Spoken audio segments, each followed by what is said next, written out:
عندكم بالشام شلون بتاكلوا الحمص والمتبل؟ انا سمعت بدك اختراع يعني. انا سمعت انه بتاكلوه بالمعلقه، لا تحسوه انه حلاوه، تفكروه حلاوه. بالخبزه يا اخي، بالخبزه. كماجه معلم. شو هيك ماجه؟ ماجه اسمها. هي اسمها اسمك ماجه، ما اسمها خبزه. خبزه عندكم بالشام. الله عليكم نهفات انتوا واهل حمام. ليش المصطلحات الغريبه يعني؟ لا مو عندنا مصطلحات معلم، هي اصولك ماجه هيك، ماجه معلم. اسمها خبزه. طيب هذا شو اسمه؟ هذا مسبحه. لا لا مو مسبحه. لكان بعرف اسمه عندكم بالشام. ايه؟ عندنا حمص اللي شو بنحط بقلبه؟ صحن. نحمل له جناء. شو اسمه؟ جناء.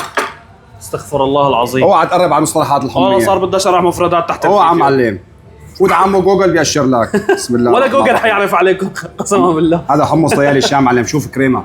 انا بدي هلا انا اصير شامي، بدي اكله بالمعلقه. عمو الشوام ما بياكلوا بالمعلقه، هاي بتتاكل باسمه رغيف خبز مو كماجه. هلا يمكن صرت حمصي بصراحه.